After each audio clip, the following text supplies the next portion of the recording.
Optimal health for high performers. This is the Health Upgrade Podcast with Dr. Nawaz Habib.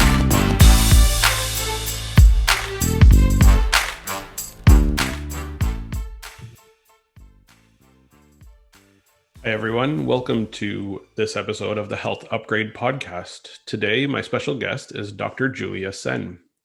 Dr. Julia Sen is a registered psychologist with a full-time virtual private practice. She has been seeing clients for over 20 years and has a special place in her heart for parenting. Her growing waiting list prompted Julia to create powerful online programs so she could serve even more of her community. She considers herself to be a possibility psychologist and focuses on helping people awaken the wisdom within to navigate challenges in fertility, parenting, and relationships with greater ease and flow. She is the parent of 2 teenage daughters and 2 coton de Tulare pups. I don't know if I said that correctly. Julia is very enthusiastic about personal growth and working with others compassionately to become more self-caring, self-aware, and self-reflective people. She published the book Too Tired to Parent, Take the Car, as well as created the renewed parent group program to assist parents in creating a safe, energetically present space at home for our children and us to thrive. Really excited to have you here, Julia. Thank you so much for joining me today, Dr. Julia Sen. Thank you, Dr. Nawaz Habib. It's so great to be here. I appreciate it. We have a very fun kind of backstory, I think, that's really kind of unique to just us. And I'm really excited to kind of share how that came about. So I'd love for you to tell that story if that's something that you're open to. Yeah, for sure. Exactly. So Dr. Nawaz was my chiropractor back in the day, and an amazing chiropractor at that. And I just loved going in to, of course, have my treatments, but just to have a conversation with him. We always had really good conversations about really meaningful things, relationships, parenting in the future at the time for you, right? Yeah. So it was really, I felt like we had this really neat bond. And then you moved away, so I had to switch my chiropractor, although haven't done that properly yet. But anyways, and then I was just scanning through my emails one day, and suddenly on the Vegas Nerve Summit, an email came through, and I saw Nawaz's picture. I'm like, oh my gosh, what's this? So I checked it out, and he was speaking at the summit, and so I joined the summit, and then I connected back with you, I think through LinkedIn, and then we came together again. So as colleagues. Such an interesting kind of turn of events that we were working together in this kind of doctor-patient but very friendly relationship. And as my life kind of transitioned and shifted into the functional medicine space, we kind of reconnected later on again, and that was really quite cool. And how it transpired, how our conversation then led to like mentorship programs and becoming part of the same mentorship circles, which was pretty phenomenal to begin with. And now we're fast friends. I love it. I think it's great, and I'm really excited to share some of your amazing tools and tricks and things that you've learned over the past many years to help with parenting. I'm really excited to chat about this, seeing as how I'm kind of just following in your footsteps. You've got 2 teenage daughters. I have a 4-year-old and a 4-month-old at this point. Exactly. And who better to learn from than a parenting expert like yourself? So I'm really excited to chat about it. For sure. Thanks, Nawaz. Yeah. I think being a psychologist for many, many years, I did start off in the world of fertility in terms of my actual practice, but obviously parenting was my life story as well. And then they kind of all came together professionally and personally. So that's where it all began, right? Yeah.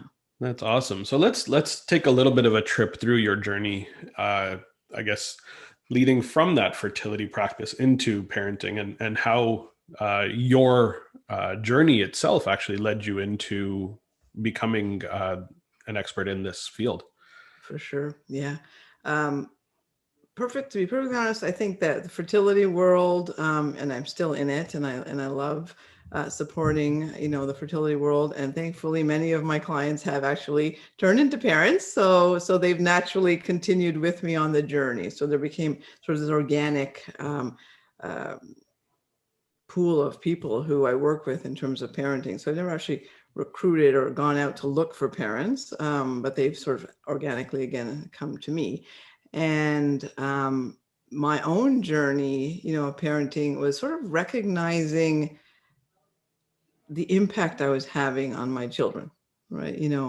As a South Asian, but I think many cultures, not just South Asian, but many cultures, we learned a certain way of parenting. And, I remember feeling certain ways when I was a kid, and I noticed these expressions in my children. And suddenly I was like, oh my goodness, like that's me, right? And then it was like a flashback for me, right? That I had probably put away. Honestly, it was not that big a deal, but it was still something that was like, wow, I remember that face. It's so familiar, and like, wow, that's me, right? And from there, I started to say, well, I want to change that. I want to really make a shift in that. So then I did more research. I did, and then through seeing clients and parents, you start seeing patterns, right? It's pattern recognition became very, very sort of sensitive to me. And I was able to sort of see consistent patterns with parents with young children, parents with teenagers.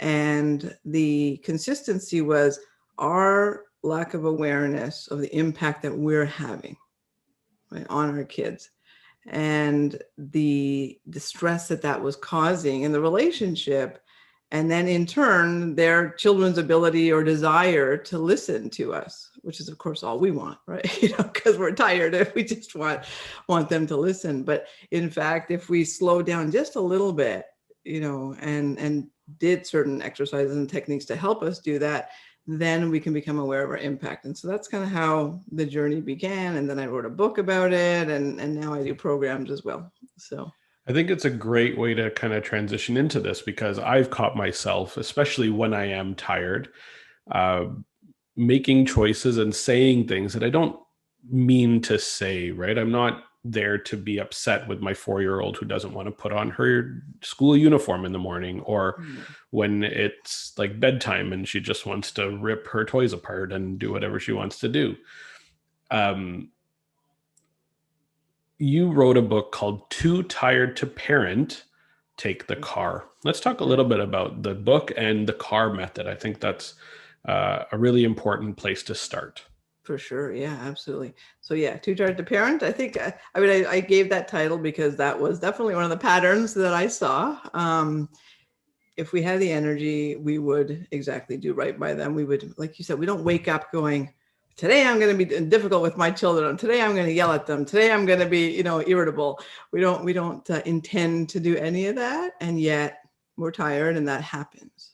Right. So for me, there's a process. So CAR actually stands for self-care, self-awareness, and then self-reflection. And what I've done is I've broken it down into those 3 sections in that order for a very good reason, which is the foundation has to be self-care, right? If you do nothing else that the book tells you, if you actually get the self-care piece really in line, the other stuff starts to come a little more naturally anyways, but then I give you a little more guidance on the awareness and the reflection section in the book. But the care piece is critical.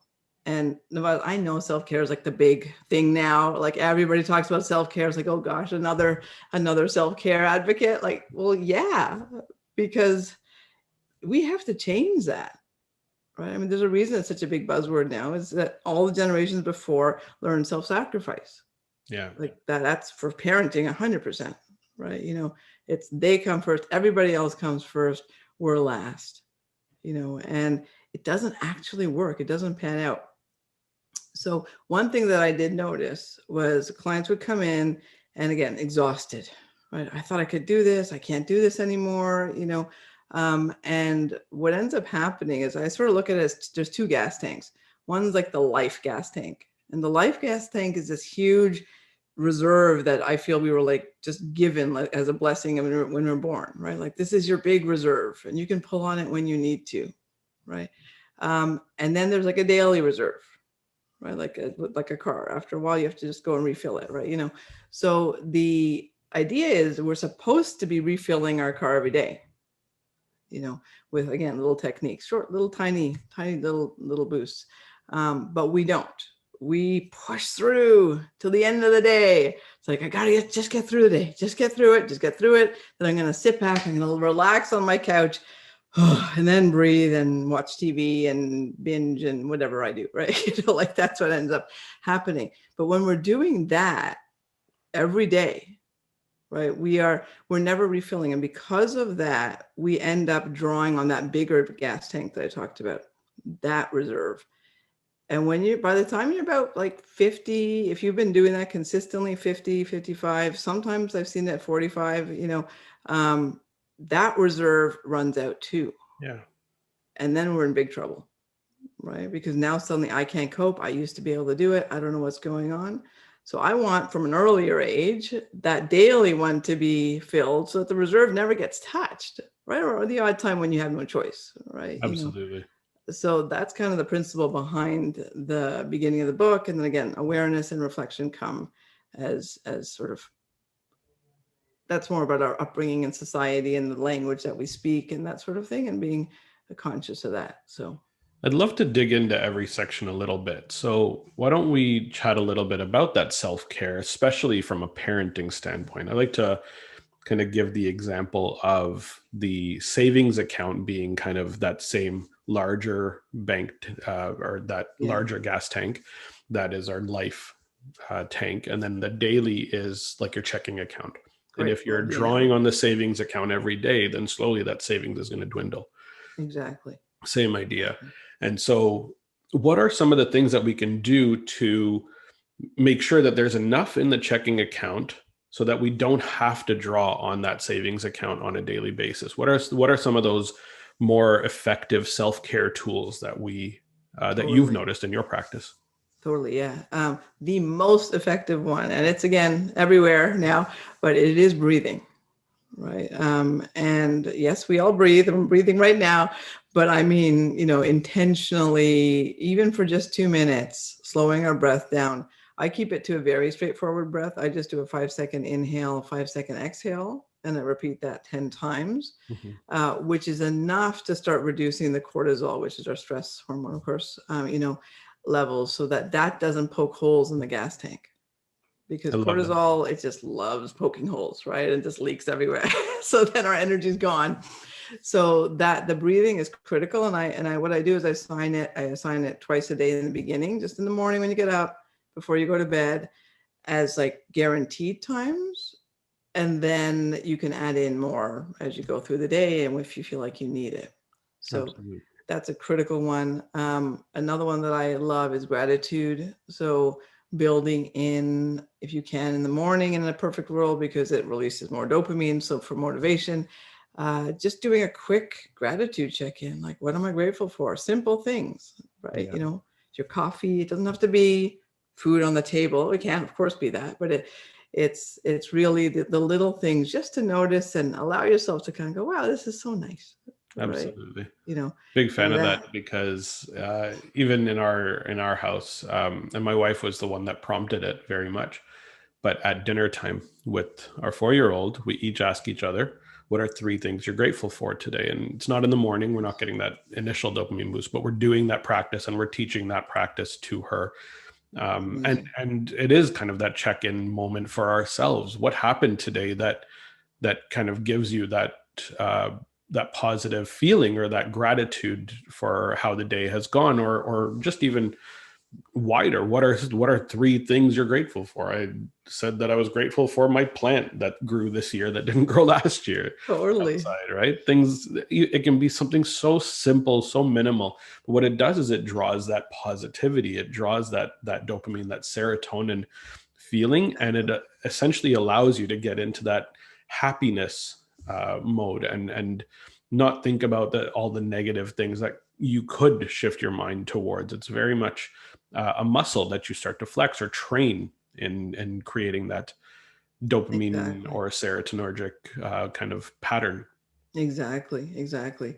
What I love is that with gratitude, especially, it's an intention, right? So when we are focused and we're in intention, we're in mindful state, right? We're being more present.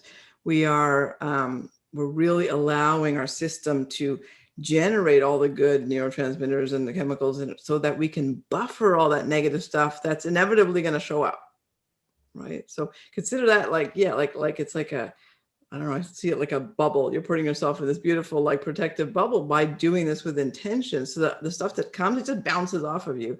And of course that won't happen the first day, but when you practice it consistently, things still hit, things still affect us, of course, but they bounce off much more quickly. Yeah. Right. Am I still bothered by things? For sure. But do I recover way faster now? Absolutely. Right. Yeah. So that's a huge piece. So those are two main, there's more about the self-care in the book, and I get even deeper dive into it in my groups. But like those two, if you even start right now, like breathing twice a day, 5-second inhale, 5-second exhale, 10 times, and then a gratitude practice, whether it's in the dinner or in the morning, you're going to see changes already, right? Just be consistent. That's the key.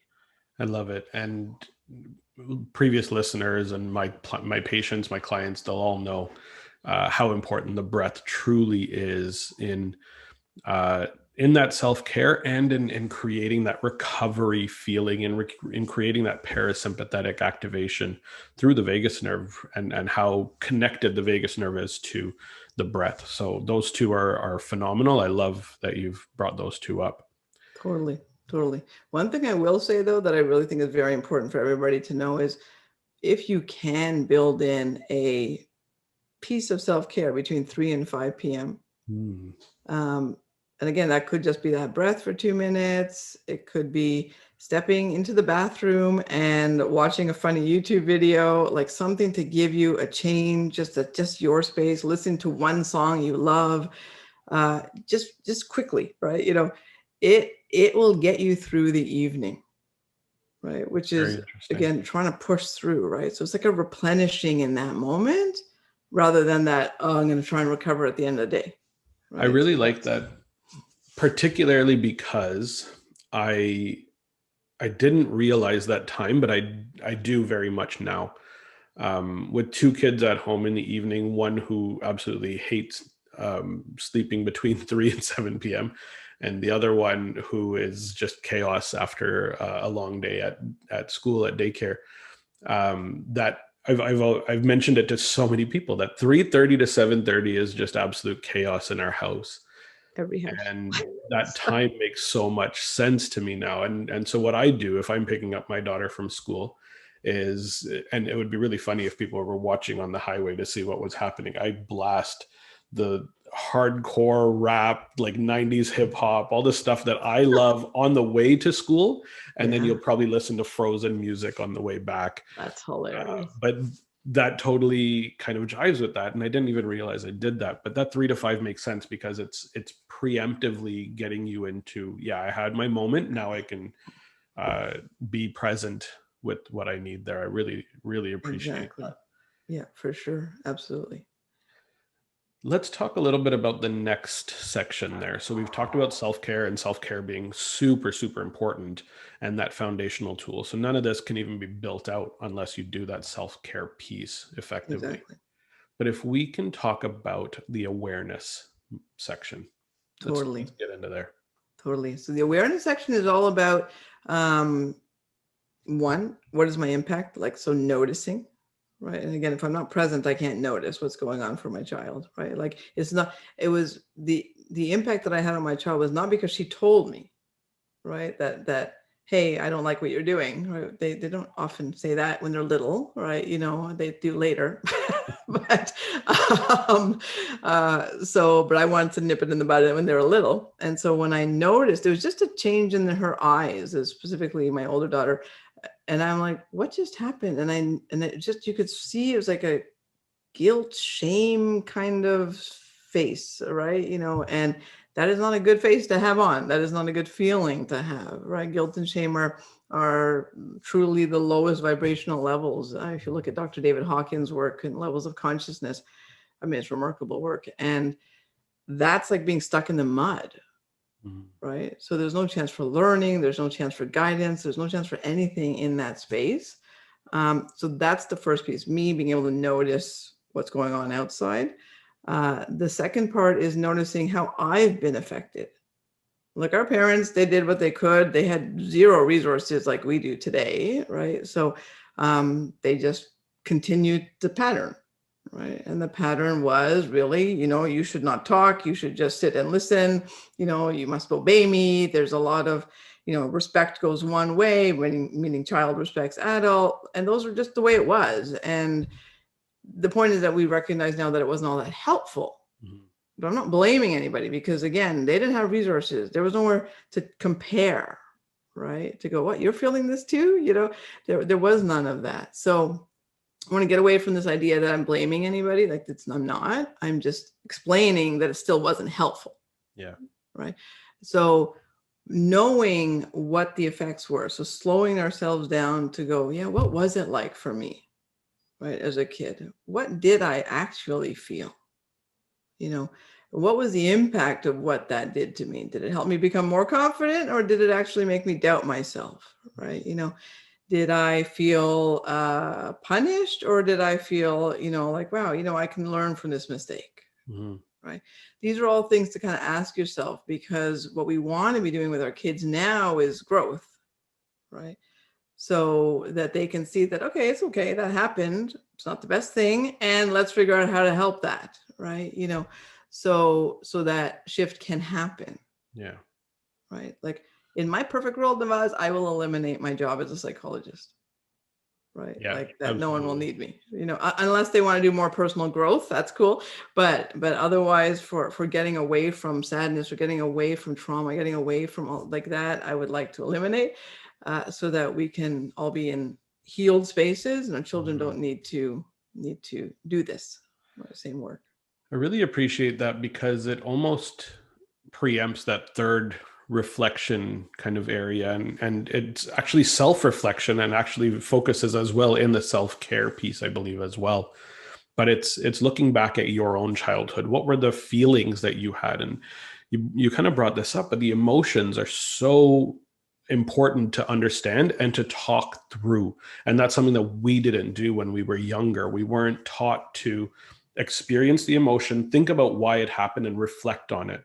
And when we sit there and we watch our kids have that face shift in their eyes, or shift in their expression, what we're then seeing is we're noticing what happened to us in the past. We're reflecting on what we felt, and we're sitting with them and talking through it, teaching them and flexing that muscle on how they can, when they're older, reflect on their feelings in the moment. Not allowing the emotions to come in and flood and take over and create a negative reaction rather than a positive response. Exactly. I love how you said that. Yeah, totally. So the awareness piece makes so much sense. And I do my best, obviously. We nobody's 100% amazing at this, but just keeping an eye out for mood changes or expression changes, or even just like actions. That's another thing that I've noticed when I watch my daughter, when she's playing with her toys, or when she looks like she just needs a moment to herself. And that's really important, making sure that they feel like they have the ability to take space for themselves. I believe that that's really important to that brings me to a huge point, right? I mean, that's now I'm still playing with this. Is it introversion, extroversion? Is it highly sensitive and empath? Is it, but whatever it is, there's a definition where some people, and not all, need separation. Right. They need that quiet time. They need to be away from any energies. Right. And it's so critical, because that's how they replenish their gas tank. Yeah. Right. But there are others, though, who actually really need to be around you. Right. So there's a child who's going to be, can you just sit here while I do my homework? Right. No, you can't leave. You have to sit here. Right. But you're doing it on your own. It doesn't matter. You have to sit here. Right. So, which for the parent who's busy is, like, what am I supposed to do with this? Like, this is crazy. Just sit and do your homework. Like, it's not about doing the homework, right? It's about, I need an energy nearby. right? So those kids should be sitting at the kitchen table with you, so that you can do what you need to do and still be attending to them. And respecting that, right? And then for the child who does need the space, because if I happen to be more, and I will say just extroverted and introverted for now. So the extroverted one's obviously the one who needs the energy, introverted needs the space. Let's say I'm an extroverted parent and my child is highly introverted, then I'm going to want them around. I want to talk to them. I want to hear about them. I want to, all that stuff, and they're done. They need space, especially if they've been at school or online, wherever they are, they need space from all of that. And here we are asking for more, right? That doesn't work, right? So there's all these dynamics there. Sorry, go ahead. I actually remember we had a chat about this a little while ago on Zoom, and you were saying that you were picking up your daughter from school and you were bringing her home and she didn't want to say a word to you. And if you want to kind of continue on with that story, I think that explains how we need to become aware, and you clearly experienced that with your daughter. Totally. Yeah. That was a huge turning point for me. And I love telling this story. Yeah. So she was grade 7 and I was excited to get done work early and head over and surprise her to pick her up, right, from school. And I show up, she gets in the car, not a word, like zero, just kind of it's grumpy, whatever. And I'm like, hello, right? Because I said hello, but I got nothing back. And I'm like, can you not say hello? I just came all the way to pick you up. I thought this was going to be a surprise. And I was really upset, right? And she just turned around and looked at me and said, "Are you serious?" And I said, "Yes, I'm serious." In my head, I'm like, she's going to be a rude person. She's not going to know how to say hello to people. This is what I'm doing in my head, right? And she's like, "Are you serious?" I'm like, "Yeah, I'm serious." And she's like, "I just spent the whole day at school, like putting my hand up and talking and doing what I need to do. And now I just need to be quiet. And if I can't be quiet with you, who am I supposed to be quiet with?" And I just was like, wow. Yeah. I've never thought about it like that, and I just went quiet. I'm like, "You're absolutely right." And then the next times that I picked her up, I stayed quiet and I kind of like would just check in and like, there was no hard feelings. It was just like quiet. I'm like, okay. And some days she'd be fine to talk because I guess she didn't talk as much at school. I don't know what happened, but it was easier for her. But there was no pressure from me to be someone, right? Because we have to be someone all the time. It's a lot, right? It's a lot.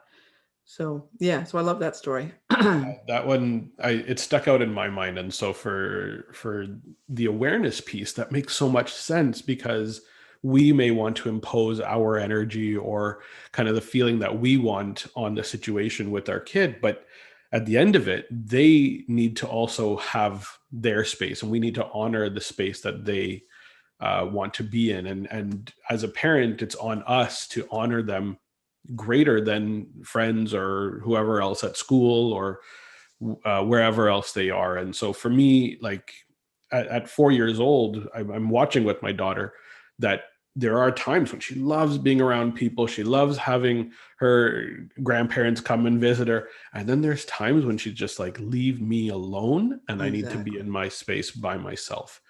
And it's the awareness piece that allows you to pick and choose when those moments are going to be, watching those expressions and saying, hey, if you need a moment, go take a moment. Don't worry.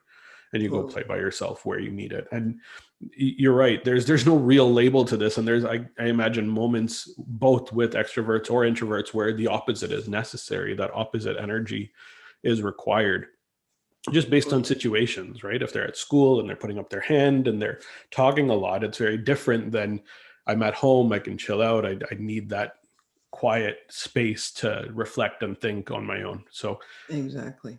Great story there for the awareness piece. Yeah. And to reflect, right, which was the last section of it and of the programs that I do, it really is about slowing down and like checking in how the day went.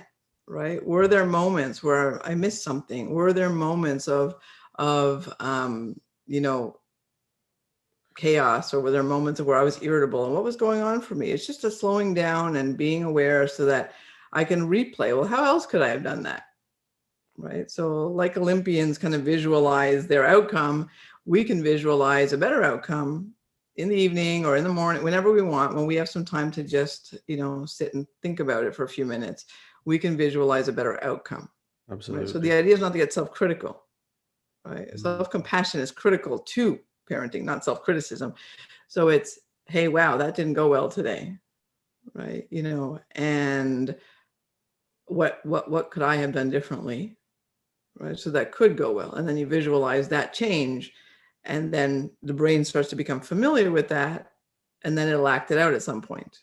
Right? Do you feel like for that specifically to be a positive, reflective moment rather than a negative critique, that you're almost future pacing that out, that I shouldn't, rather than saying I should have done this last time, here's what I could do next time. It's a very different way of looking at it. And rather than critiquing and creating that negative energy about, man, I really shouldn't have done that, I shouldn't have said that, I'm a bad person. And inevitably that's kind of where that internal monologue goes. But if we shift to, okay, this didn't go well this time, here's what I'm learning from it, this is the lesson, the next time I'm in this situation, here's what I need to do. Totally. And so I'm so glad you said that, because I'm literally like thinking about the next video I want to post, and it was exactly on that. So it's so cool. Should have, to me, is the equivalent of shame. Yeah. Right. And if you have shame, you shut down. It's easy to remember. Should, shame, shut. Right. So, and when we're in that state, we cannot learn. So if I'm going to sit there and say to myself, oh, I should have done it like this, what's wrong with me? Now I'm putting shame on, and now I shut it down. There is no chance I'm going to change it next time.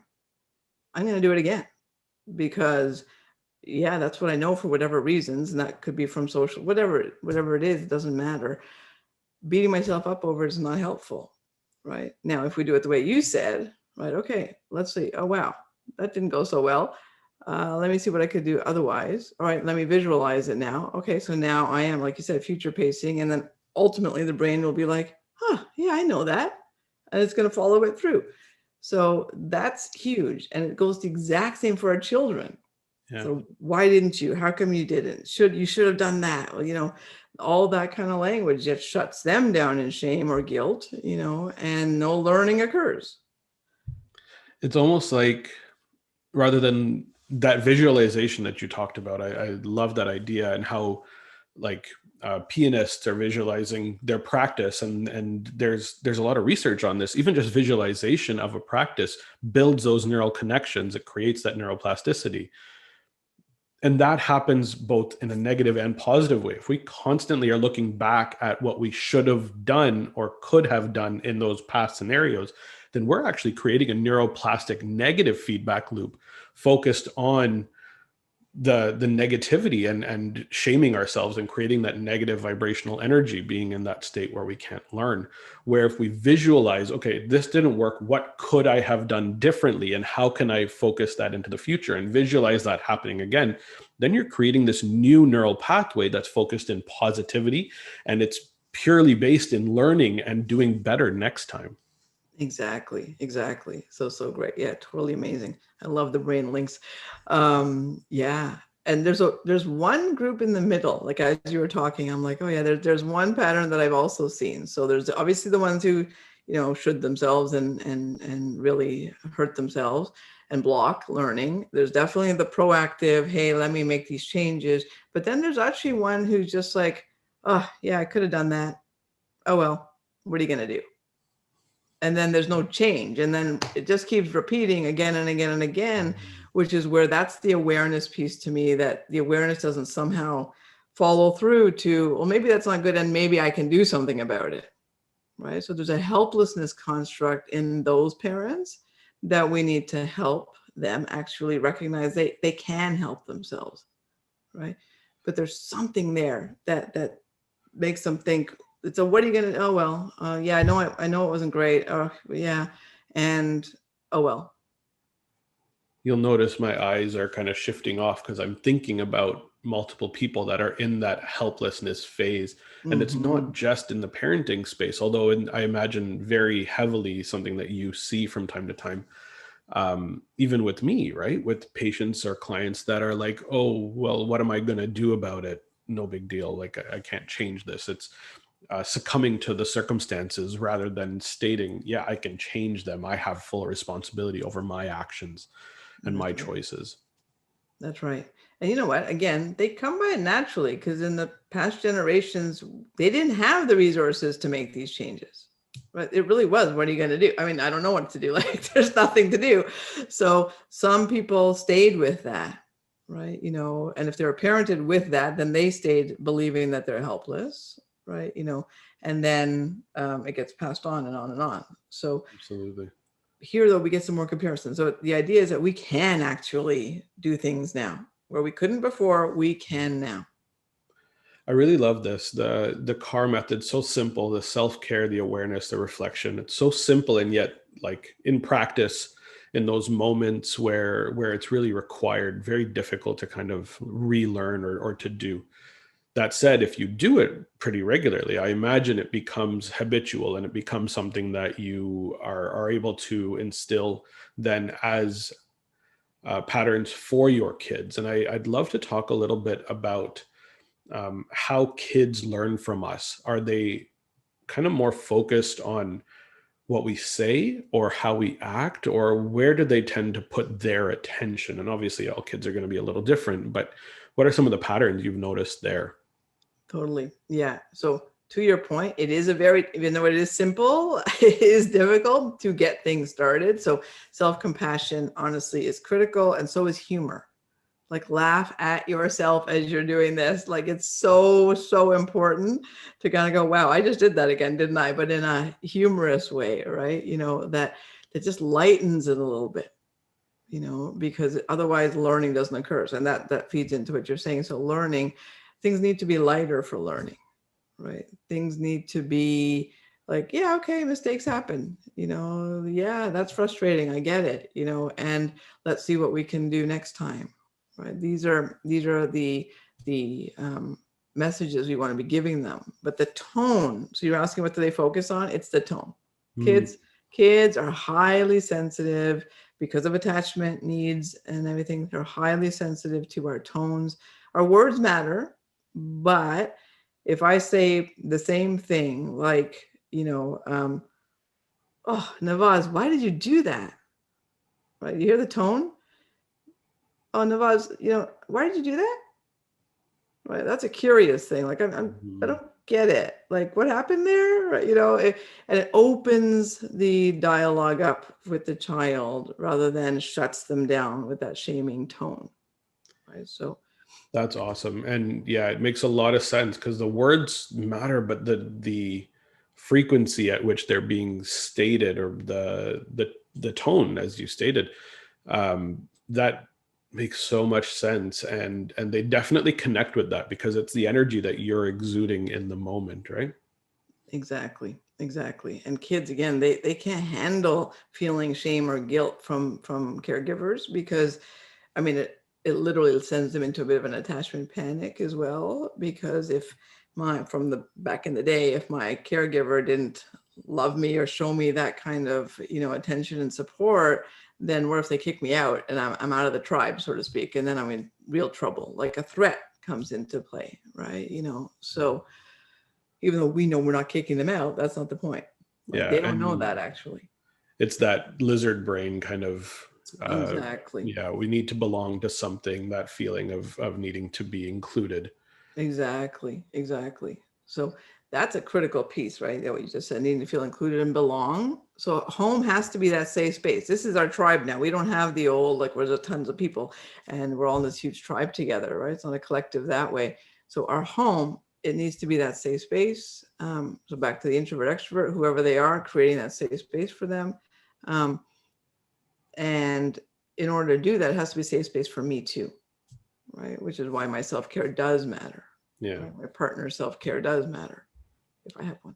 Yeah. I want to shift gears a little bit. So I really appreciate the CAR method, understanding how the tone plays such a huge role in our children and how the energy they pick up. But I want to shift into kind of what's been going on in the world for the last 15, 16 months. Obviously, the situation worldwide has been very different. We've kind of been stuck in the same house with a lot of people that we generally aren't with all day, every day. We've got kids running around while we're on Zoom calls. We've got the chaos of not being able to support them while needing to still support them.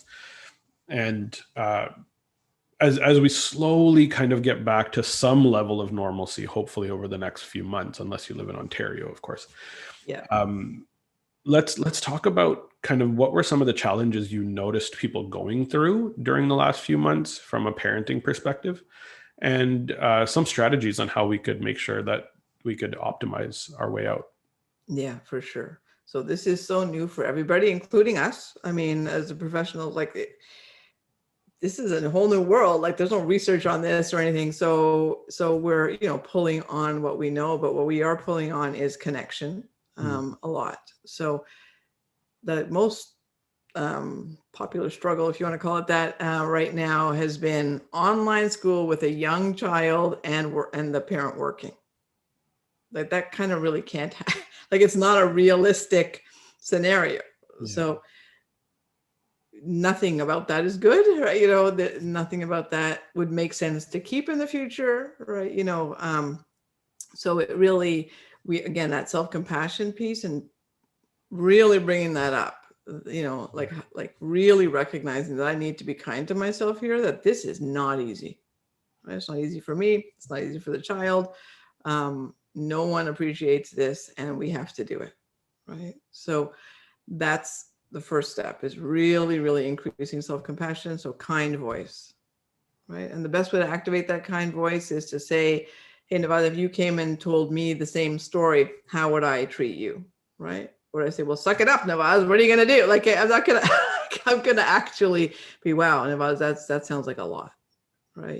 So amazing that you're able to do it at all. And yeah, take a breath and help yourself through the day the best you can, because it's really, really difficult. So that's how I would talk to you, which means that's how I should talk to myself, right? And I was just listening to a seminar with Dr. Dan Siegel, who is, to me, the best thing ever. He's amazing. He's parenting, I mean, all around, right? And he did The Whole Brain Child, the book, The Whole Brain Child, which I recommend to everybody. But he was talking about mindfulness, and he was talking about a key piece, which is to own, right? So O is observe.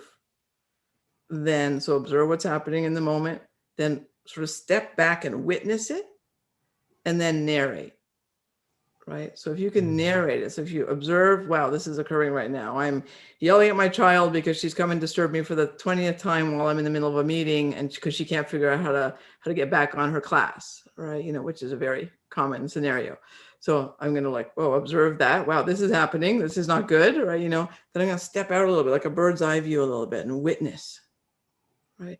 And say, wow, I see this happening. And because you're removing yourself from the witness state, right? You're not in it anymore. You're separate. And then you're going to narrate what's going on, right? And what I would love with the narration is the self-compassion to kick in, right? Those kind words to yourself, like, wow, this looks like a very difficult scene and it would be really challenging. And let's see how we can best, work through this. And then from there, what I would do in those scenes, which I have guided a lot of parents on, is if you have a child who's constantly coming to you and poking you and needing something, they are probably slightly more energetically needing people around because they're kind of isolated on their computer over there. With those children, I ask the parents where they can every 30 minutes to get up and go over, right? And connect with their child, because that, and just give a nice present hug, 30 seconds. It's a long time actually to give a hug. And show them that you're there, and then help them troubleshoot for a minute, and then come back to your work, so that you're deciding when to interrupt rather than them coming because they're depleted. Yeah. Right. Yeah. Absolutely. I haven't been in that personal situation, but I know from a lot of my patients, a lot of my friends even, that are going through that similar kind of scenario. The chaos of home and a lack of compassion generally is what drives a lot of the negativity and the challenge with behavior over there. So I really appreciate that, and the way you've kind of brought that up, and I love that own that kind of breakdown. It makes so much sense to observe it, step back and witness it, and then to narrate what's going on and tell it as though it's a separate story from you, so that you don't allow your emotions to take over and create that negative emotional energy or kind of take over that situation. Exactly. And that is how to be mindful. That's, again, all Dan Siegel, not me. So I want to, make sure credit is given. Dr. Dan Siegel is incredible. So yeah. No, that's phenomenal. And I'm going to definitely keep that one in mind for myself. Absolutely love it. I want to dig into one really interesting topic, something that I've found myself doing a little bit more often than not. And that is getting distracted, and especially by digital devices. Finding that I catch myself on Instagram and my kids coming in trying to ask me to do something, and I'm completely tuned out. Totally. And I know I'm not the only one that does it. I see it all the time. And digital distraction is something that we all really do need to work on. These companies are out here to hold our attention, and our goal is to keep our own attention. And that battle for our attention is so severe and so strong that it can take us away from things that matter, things that are important, and that role of parenting. Totally. What are some of the common patterns that you're seeing, and what are some of the best tools we have to kind of pull out of that? Totally. First of all, I want to let you know that even I do it, right? Priyana, even yesterday, she's like, I'm on my phone, and she's coming. She's like, I'm going to talk to you now. Are you going to listen? Right. I'm like, yeah. I'm listening. And she's like, are you really? Right. And I'm like, no, I'm not. And then I put it down, like, now I am. Right. But it's, the fact that she could come and say that to me that way is part of the parenting that we've done. Right. So I want my kids to, so I'm going to still make mistakes. I'm still going to do this. It's life. I'm human. Right. So parenting is never about perfection, but it is about being able to slow down and go, wait a minute, what is she saying to me? Right. And actually making that change. So I find that really funny. Yeah. But so that's part of it, is recognizing, when they walked in the room, they do, like, okay, let me put it this way. So if I'm doing something for work, let's say I'm on my phone, I'm responding to an email and it needs to be responded to then, and Priyana walks into the room and says that to me, right? I can still pause for a second, right? And say, actually, no, I can't talk to you right now, right? I know you want something. I'm going to be done in 10 minutes. Let me go back to you. And you can say this to a child almost at any age, right? You could tell them, I mean, not less than 2, but above 2, you could say, sweetheart, I can't right now. Go. I know you want to talk to me.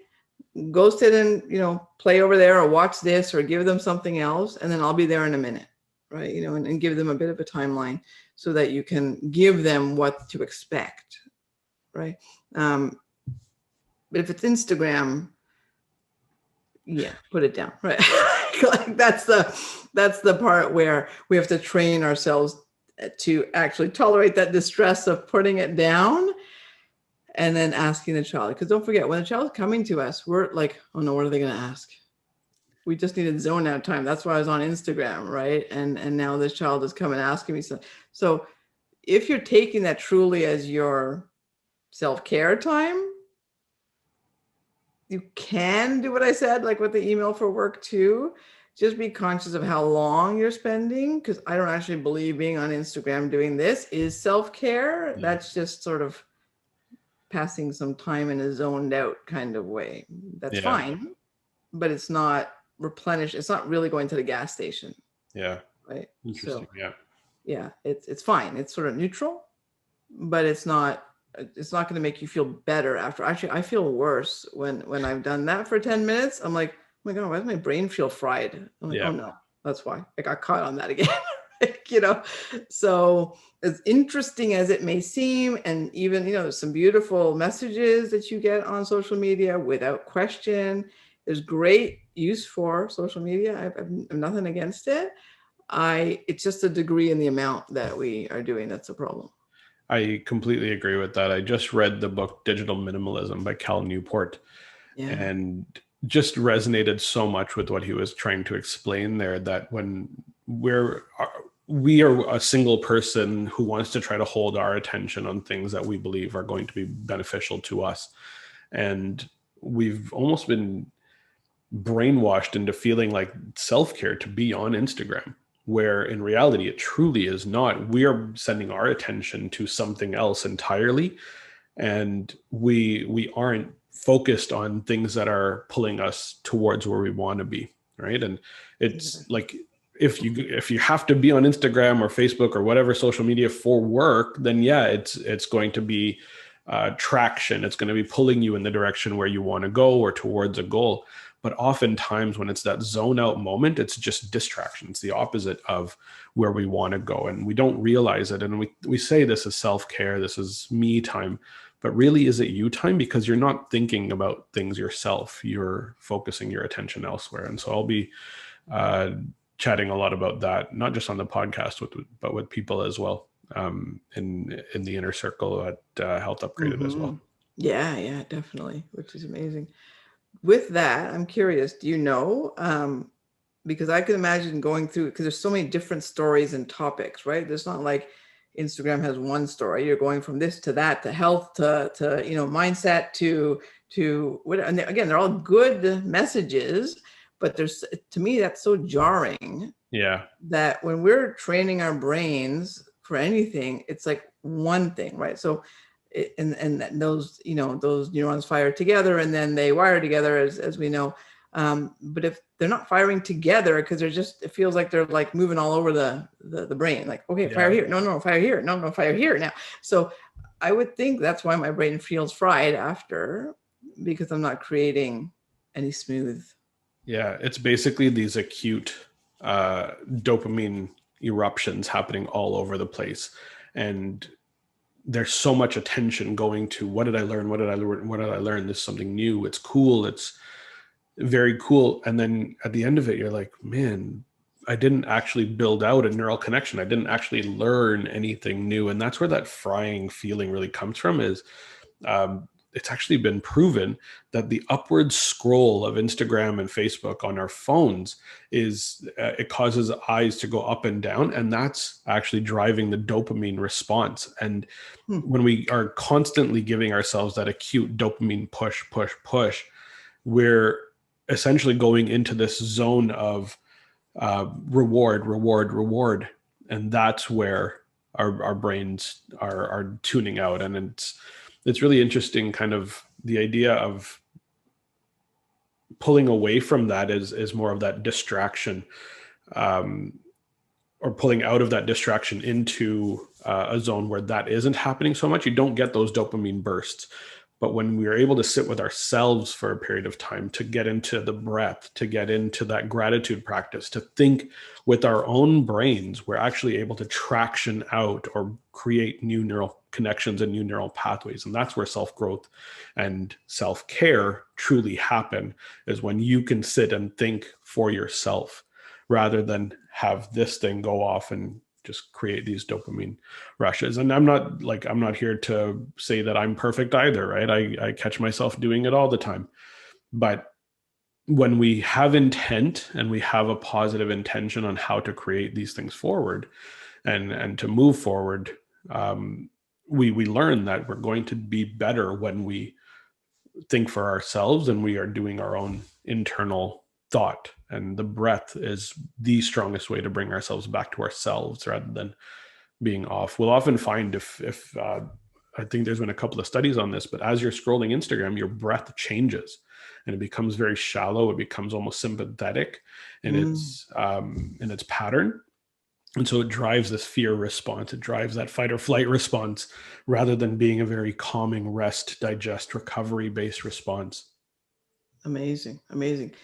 I want to actually ask you a little bit more about that because it's fascinating to me. I'm thinking about teenagers and the scrolling, right? And um, so what you're saying is that by doing the scrolling, we're distracting, getting these rewards, dopamine hits, like you're saying, but they're so sporadic that the reward doesn't lead to anything. Yeah. Right? It doesn't lead to any kind of growth or movement.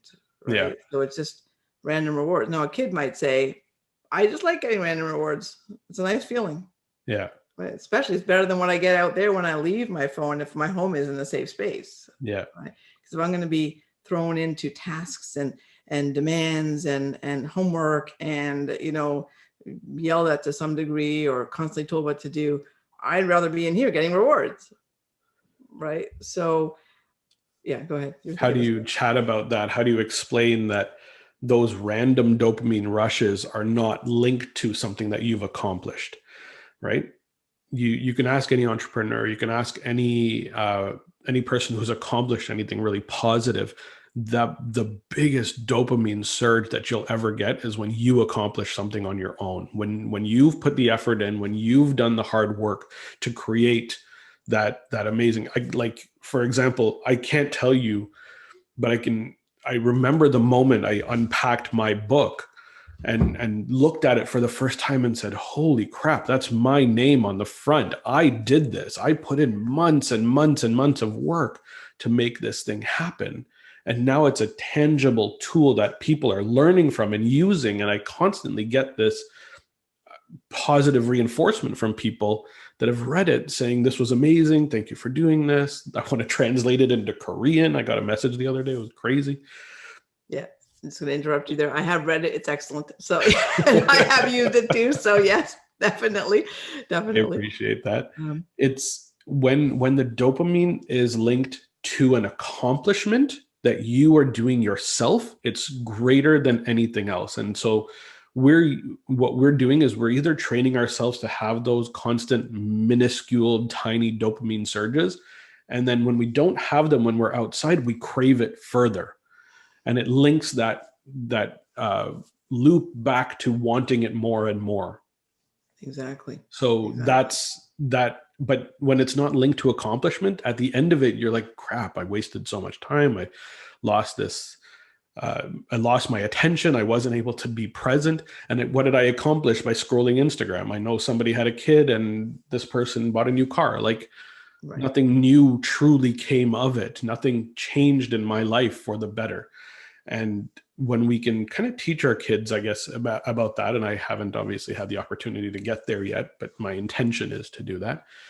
I want to teach them that the things that they accomplish are going to create that greater dopamine surge than anything that they can get off of scrolling on their phones. Right. So part of that is going to be, and as you're raising your girls, and I know you'll do this already, but is to have them believe they deserve it, right? Have them feel the desire to want to become more, right? So going back to that helpless parent that I talked about, it was like, what are you going to do? If that's what we're letting our kids see, what are we going to do by role modeling that? They're going to be like, well, these dopamine hits are good enough, right? Yeah. Because I don't really think that there's more, right? So it's so important for us to be role modeling the growth, so that they can see growth and then desire it themselves, right? Even from just a role modeling, because otherwise the dopamine hits, like, again, why not? Very interesting. We don't want to be that hypocrite parent, right? The one that's the do what I say, not what I do type of parent. We want them to, if we want them to follow, or if we want them to do something great, we have to do something great and show them what's possible, and they'll model that and take it and do what they can with it. So again, that goes back to the self-care, the awareness, and the reflection 100% for ourselves in what are we doing and how are we role modeling that to our children down the road.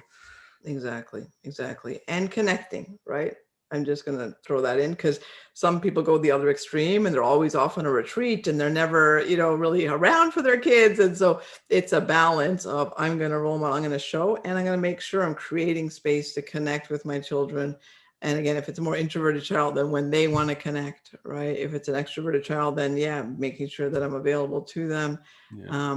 And I mean, we can go on and on and on about this, obviously, but it's it's such an important piece, because those spurts of dopamine make sense as to why we stay right on it, right?